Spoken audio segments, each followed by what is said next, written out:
Alam ko na marami sa inyo ang hindi ako gusto. Bakit tayo magpapauto sa kanya? Bumas ka dyan. Anong forma ang tinitrex na sabi mo? Alam ko na sa tingin ng iba, ako ang sumira sa isang tao na minahal niyo. Sampaling ko siya sa publiko. Ngayon na. Isang pinuno na binigyan ninyo ng tiwala. I am now your enemy and you have to be out. Kaya't hindi ako narito para makipagtalo. Hindi ako narito para ipilit ang sarili ko sa inyo. Narito ako dahil sa bayan natin.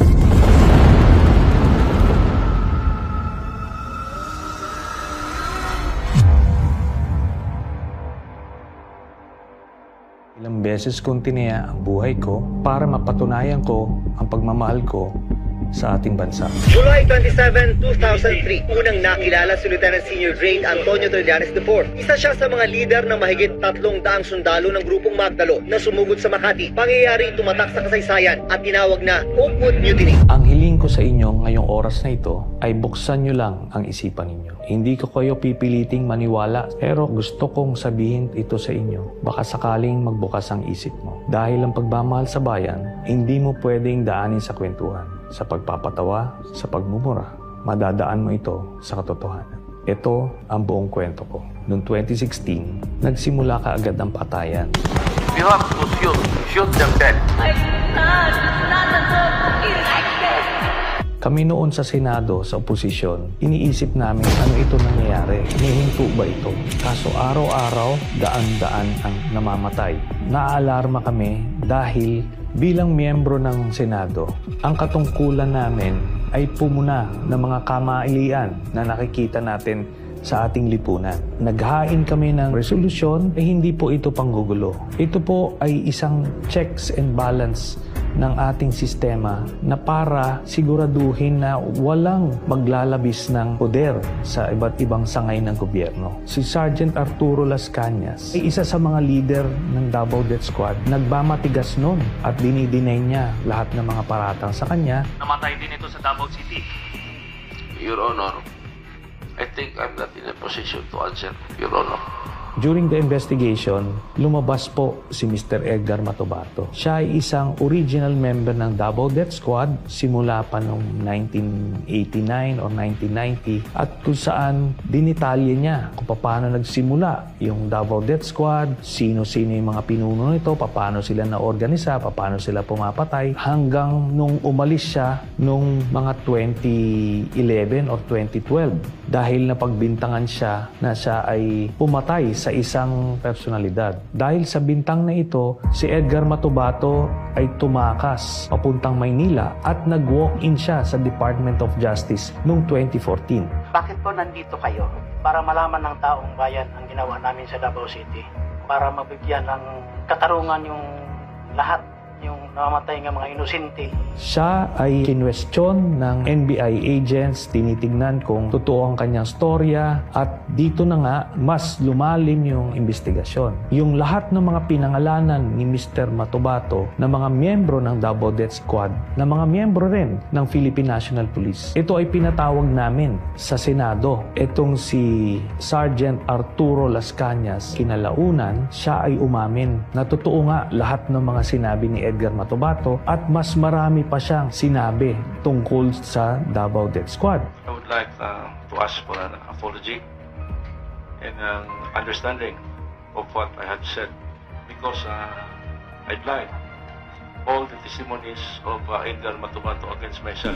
Sila talaga ang nag-organisa nung Davao Death Squad under Mayor Rodrigo Duterte. At ang mga sinalaysay nila Edgar Matubato at Arturo Las Cañas ang mga naging basihan ng unang communication na naisampa sa International Criminal Court. Ito ay nung panahon na naging miyembro tayo ng ICC nung November of 2011 hanggang March of 2019. Si Arturo Las Cañas, masasabi ko na meron siyang photographic memory. Kaya nung siya ay in-interview na ng ICC investigators, isang linggo siyang na cross-examine. Sinubukan talaga, balibalik ta rin yung kanyang testimonya, pero pare-parehas ang lumabas na mga detalye. Ilang mga specific cases ng murder ang isinama niya sa kanyang 186-page affidavit kung sino yung mga miyembro ng hit squad, sino yung nag-drive ng getaway vehicle,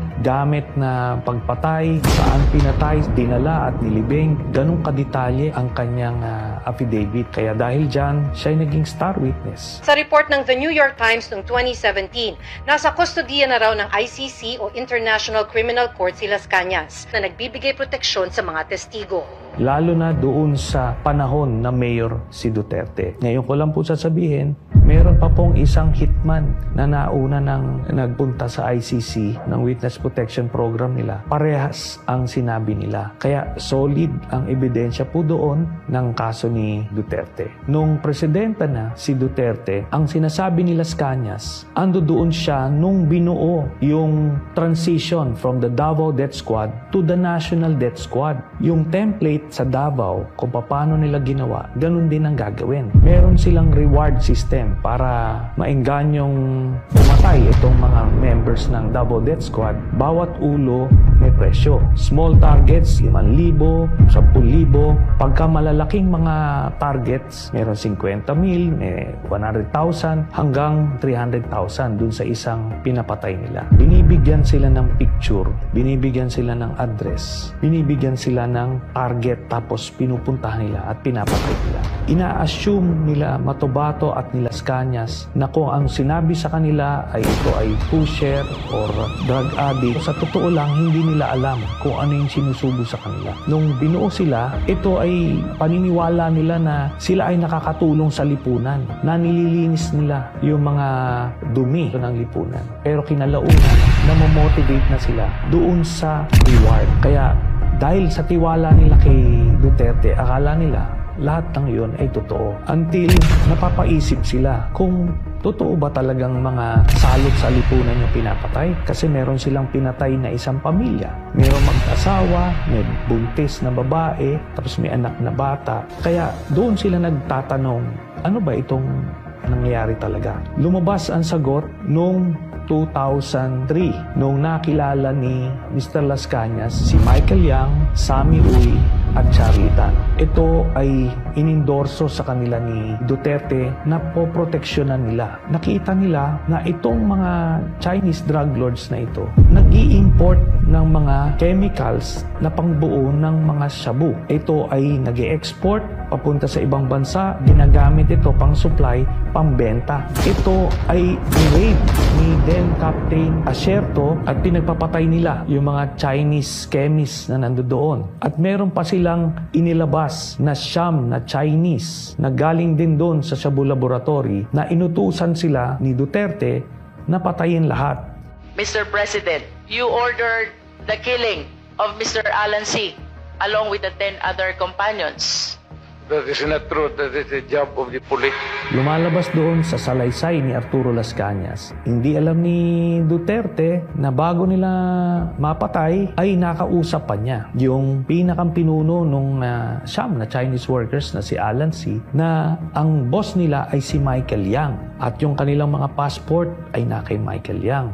Another important observation, Mr. President, Alan C. said that his passport was taken by the operatives, while the 10 others, ang sabi po nila, hawak ng employer nila. And the employer was named as Michael Yang.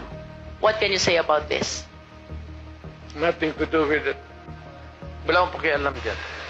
Yun na nga ang lumalabas na pinoproteksyonan na sikreto ni Duterte. Ang involvement niya sa isang drug lord sa Davao. Noong 2016, nung naging presidente, si dating Pangulong Rodrigo Duterte, isa sa mga unang appointees niya ay si Michael Yang bilang economic advisor. Kaya dito magtataka tayo, bakit isang Chinese citizen ay gagawing economic advisor ng isang presidente? Kinalaunan nakita namin kung bakit niya to ginawa para masabi niya sa buong bürokrasya, sa AFP, PNP, PDEA, na protektado niya ito, tao niya ito, si Michael Yang.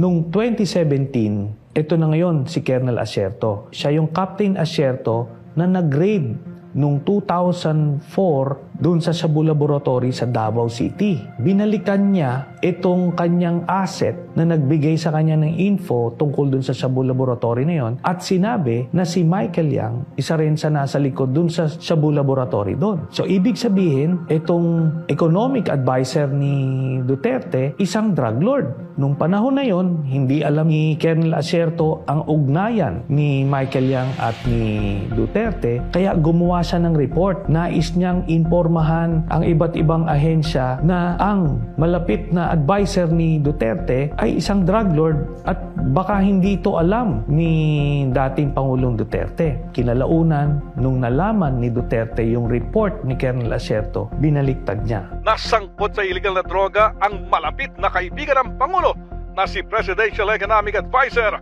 Michael Yang.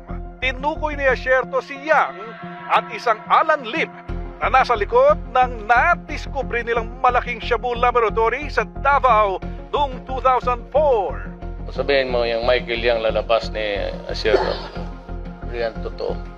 Humingi ng tulong si Asierto sa isang religious group dahil may plano umanong ipaligpit siya sa halagang 15 milyong piso. Si Colonel Asierto ngayon ang pinagbintangan na isang drug lord at siya ay pinapapatay sa publiko. Sa takot ni Colonel Asierto, siya ay nagtago hanggang ngayon. Siya na rin ay isa sa mga titistigo sa International Criminal Court. Sa madaling salita, habang pinapamuka ni dating Pangulong Rodrigo Duterte ang mga pagpatay sa iba't ibang pushers, dealers, yung mga Chinese chemists na galing sa ibang triad na nasa loob ng kulungan, na ito ay naisalaysay dun sa Quad Committee hearings. Nasa likod pala nito ay i-import nila ang mga shabu sa pamamagitan ni Michael Yang, Charlie Tan at Sammy Uy. Ito ay dinadaan sa customs para makontrol nila ang supply galing sa ibang bansa. Merong isang beses yung sa magnetic lifters, nakita na mismo ng mga K9 positive na merong shabu, pero at binabaliwala ni Duterte at ina-arbor kung sino man. They were assuming that for those metal magnetic contained, so the borehole, there was nothing there. It was pure speculation. Ayon sa PDEA, naabutan nilang butas at walang laman ang lifters dahil naipusulit na ang droga palabas ng warehouse. Kaya ni isang drug lord ay walang nakasuhan dun sa mga tone-toneladang mga na-import na shabu. Ang nagpapacilitate nitong lahat, una-una si Pulong Duterte, ang kanyang son-in-law na si Mans Carpio, ang Customs Commissioner Nicanor Faeldon, at iba pang mga personalidad na nakadikit kay Duterte mismo. Ang nangyari ngayon, ang mga hindi kasama dun sa kanyang sindikato, ito yung mga pinapatay.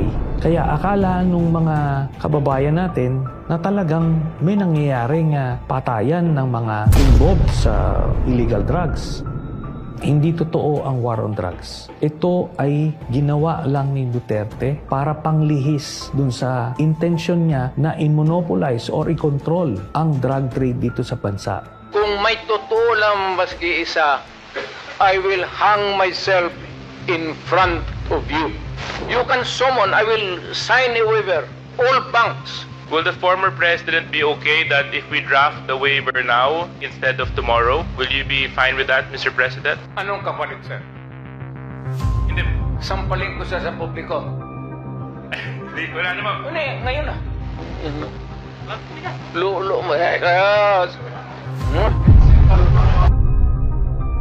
Isa sa na-discover namin na mga impormasyon, ito ay naibigay sa akin noong 2016 ay yung bank accounts ni Duterte at ng kanyang pamilya. At ang nilalaman nito ay nakakagulat. Nakita namin na daang-daang milyon ang pumapasok sa mga accounts ni Duterte.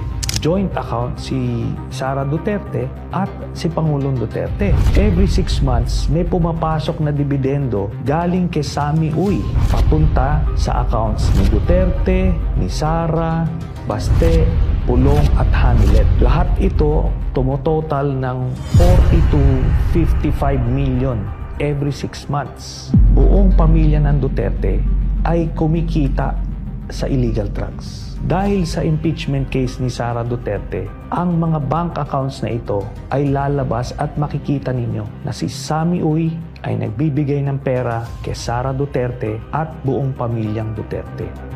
Ang buong paniniwala natin na si Duterte ang pinakang galit sa illegal na droga. Pero ang katotohanan, siya pala ang may pinakamalaking drug cartel dito sa Pilipinas. Ito pong mga impormasyon na to ay nakalap namin. Hindi po ito gawa-gawa at nakita natin ito ay nasuportahan nung kaso mismo ng International Criminal Court. Hindi magsisimula ang kaso ng ICC kung yan po ay gawa-gawa lang. Napakagagaling po ng mga investigador dyan. Hindi ka pwedeng gumawa-gawa lang ng kwento dyan.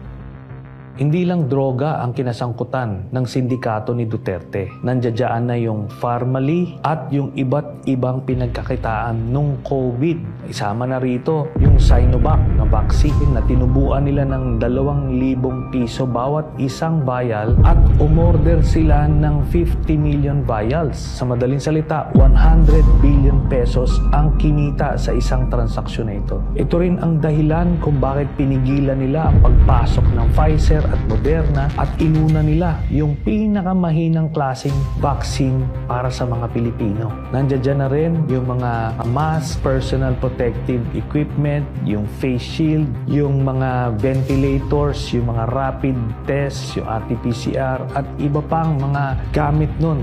Yung inaakala ninyo na natulungan kayo noong panahon ng pandemic, ang totoo nito ay pinagkakitaan pa tayo. Ang sindikato ni Duterte rin ang nagpasok ng mga pogo sa Pilipinas. Itong pogo ay naging pugad ng iba't ibang krimen.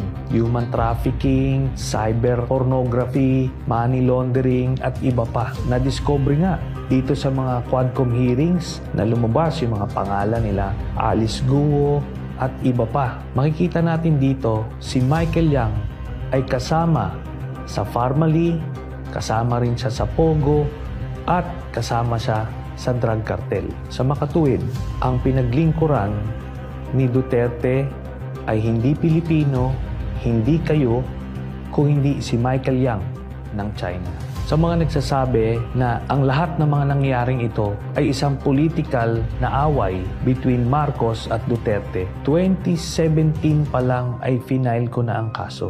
Wala pa po sa pwesto si President Marcos. Halos 8 taon na inimbestigahan ito ng ICC, nabunga lang ito ngayong panahon na presidente si President Marcos. Hindi po ito panggigipit kay Duterte, kundi isa po itong katunayan na mayroong hustisya sa mundo. Kaya patuloy ko pa rin itataya ang buhay ko para sa inyo. Dahil alam ko, punong-puno tayo ng pangarap na gusto nating magbago ang bansa natin. Kaso nga lang walang tumatayo, walang nakikipaglaban, at walang totoong nagmamahal. Masakit man tanggapin, Pilipino tayo, pero binababoy tayo. Kaya ako ito pinaglaban.